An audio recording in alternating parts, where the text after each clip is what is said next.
এদিকে দুর্নীতি নিয়েও তৃণমূলকে তীব্র আক্রমণ দেশের প্রধানমন্ত্রী। তৃণমূলের সরকারের ভরসা নেই জনতার। বাংলায় শিক্ষক নিয়োগে দুর্নীতি হয়েছে, বহু পরিবার শেষ হয়ে গিয়েছে, নিজেদের ভুল কখনোই স্বীকার করে না সরকার। এমনকি বাংলার পড়ুয়াদের ভবিষ্যৎ নষ্ট হচ্ছে, শিক্ষা ব্যবস্থা অন্ধকারে। তৃণমূল দুর্নীতিগ্রস্তদের বাঁচানোর চেষ্টা করে বলে মন্তব্য দেশের প্রধানমন্ত্রী নরেন্দ্র মোদীর। যখন চাকরিহারারা লাগাতার নিজেদের লড়াই লড়ে যাচ্ছে, পুলিশের মার খাচ্ছে, আদালতে দৌড়চ্ছে, প্রত্যেকের কাছে সমাধান চাইছে, এমনকি স্বয়ং মুখ্যমন্ত্রীর কাছেও তারা সমাধান চাইছেন, কারণ তারা ভুল করেননি, তারা যোগ্য, এই দাবিতে তারা অনড় রয়েছেন। অন্যদিকে আজকে একদল গিয়েও ছিলেন আলিপুরদুয়ারে, যাতে প্রধানমন্ত্রীর কাছে তাদের বক্তব্য তারা রাখতে পারেন। এই আবহেই প্রধানমন্ত্রীর এবার দুর্নীতি প্রসঙ্গেও দুষলেন তৃণমূলকে। ঠিক কি বলেছেন দেশের প্রধানমন্ত্রী আলিপুরদুয়ারের মাটি থেকে? শিক্ষা দুর্নীতি প্রসঙ্গে শুনুন। यहाँ बात बात पर कोर्ट को दखल देना पड़ता है। बिना कोर्ट के बीच में आए कोई भी मामला सुलझता ही नहीं है। बंगाल की जनता को अब टीएमसी सरकार के सिस्टम पर भरोसा नहीं है। यहां की जनता के पास अब सिर्फ कोर्ट का आसरा ही है।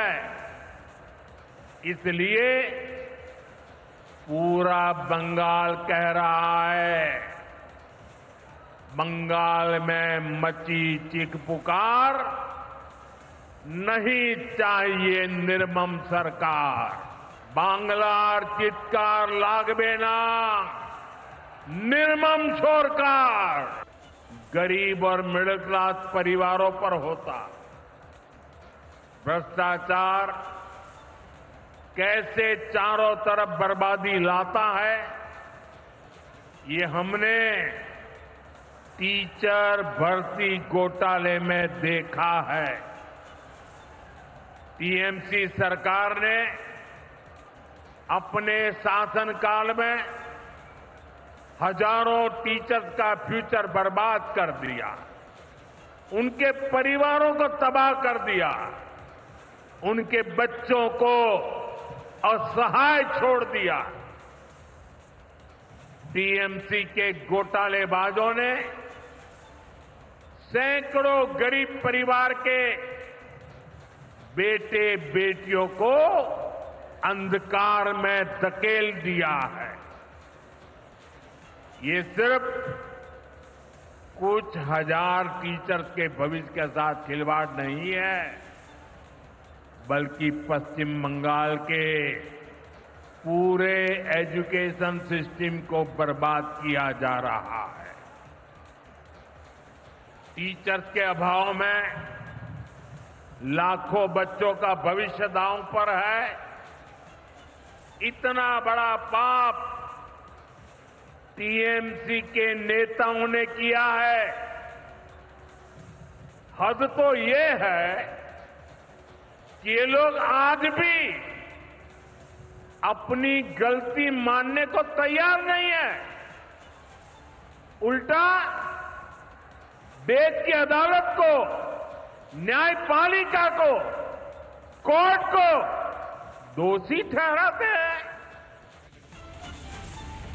একের পর এক দুর্নীতি, তৃণমূলে ভরসা হারিয়েছে মানুষ। সব পদক্ষেপই কোর্টে গিয়ে করতে হয়, শেষ পর্যন্ত কোর্টকে নিয়েও প্রশ্ন তোলে তৃণমূল। এমনই মন্তব্য শোনা গেল দেশের প্রধানমন্ত্রীর কথায়। এই দুর্নীতির পরেও একটি নির্দিষ্ট উত্তর তৈরি করেছেন রাজ্যের মুখ্যমন্ত্রীও। শুনুন। आज आप एसएससी का टीचर को बात करते हैं, कौन किया है? ये हम लोगों ने किया है ना कोर्ट केस में हुआ है। कोर्ट केस कौन किया है? सीपीएम और बीजेपी किया है। त्रिपुरा में 10,000 टीचर को हटा दिया। आपका गवर्नमेंट कहा था इलेक्शन का पहले कि आप उसको वापस देंगे, एक भी नहीं दिया, उपरंत उसको मारा है, पिटाया। हमारा पास तो मानविकता है, हम तो इसको कोशिश करते हैं, कोई ना कोई रास्ता तो हम निकालेंगे। कोर्ट का भी हम आदेश मानेंगे और साथ साथ में हमारा जो पॉलिसी है, स्कीम है, उसका मुताबिक हम करेंगे। आप बोलते हैं कोर्ट में नहीं जाने से कुछ फैसला नहीं होता है और इशारा ही काफ़ी है मोदी जी। कौन क्या करते हैं और क्या कराता है, আমরা বলি না ঠাকুর ঘরে কে, আমি তো কলা খাইনি। छुपा रुस्तम, पर्दा का पीछा में क्या है, इसका रिप्लाई कौन देंगे? आपने खुद कहा कि कोर्ट का मामला पे इसका मतलब क्या होता है? आप कराता है, कोर्ट को इम्पार्शियली चलने दो, हम तो उसको इम्पार्शियल देखते हैं, और आप तो कोर्ट को भी इंस्ट्रक्शन देते हैं। ये आपका भाषण से सफाई हो गया। রাজ্যের মুখ্যমন্ত্রীর বক্তব্য, কোর্টে যাওয়া হয়েছে বলেই যত অশান্তির সূত্রপাত। এদিকে যখন লাগাতার দুর্নীতি হয়েছে, সাদা খাতা জমা দিয়ে চাকরি হয়েছে, ঘুষ নিয়ে চাকরি হয়েছে, সেই প্রশ্নের উত্তর যদিও পাওয়া গেল না। অপরদিকে দেশের প্রধানমন্ত্রী যখন শিক্ষায় দুর্নীতি, চাকরিহারাদের বিষয়ে কথা বলছেন, তখন চাকরিহারারা কি বলছেন শুনুন। আজকে দেখলাম যে প্রধানমন্ত্রী অনেকটাই আমাদের আশ্বাস করেছেন, কিন্তু আমাদের আলিপুরদুয়ার থেকে কিছুজন প্রতিনিধি গেছিলেন ওনার সঙ্গে দেখা করার জন্য। কিন্তু আমরা উনি কোনোভাবে যদি ওনার কাছ থেকে মানে উনি সেটা মিডিয়াতে দেখছেন, কিন্তু আমাদের প্রতিনিধির কাছ থেকে যদি শুনতেন, তাহলে মনে হয় উনি পরিষ্কার চিত্রটা আরও ভালোভাবে তিনি তার কাছে ফুটে উঠত। আর বর্তমান পরিস্থিতিতে আমরা দেখছি যে সবার কাছ থেকে শুধু আশ্বাসটাই পাচ্ছি, মানে আশার ভরসা সবার কাছ থেকে, কিন্তু সেটাকে ইমপ্লিমেন্টেশনের জায়গা আমরা সেভাবে কারোর কাছ থেকে কিন্তু পাচ্ছি না। শিক্ষা ব্যবস্থা নষ্টের পিছনে, আজকে বাচ্চাদের সঠিকভাবে শিক্ষা না দিতে পারার পিছনে, আজকে বিকাশ ভবনে এসে শিক্ষক শিক্ষিকাদের রাস্তার তলায় থাকবার পিছনে কারণ তো অনেক কিছুই আছে। যেমন অতি অবশ্যই যেমন দুর্নীতি আছে, সেটা আপনারা সবাই জানেন, আমরা সবাই জানি কারা কারা দুর্নীতি করেছে, তারা টাকা নিয়েছে। তার পাশাপাশি বিচার ব্যবস্থাও আজকে কিন্তু এই নির্দোষ শিক্ষকদের শাস্তি দিয়েছে। নানা ধরনের কন্টেন্ট দেখার জন্য লাইক করুন, শেয়ার করুন আমাদের ফেসবুক পেজ, সাবস্ক্রাইব করুন আমাদের ইউটিউব চ্যানেল।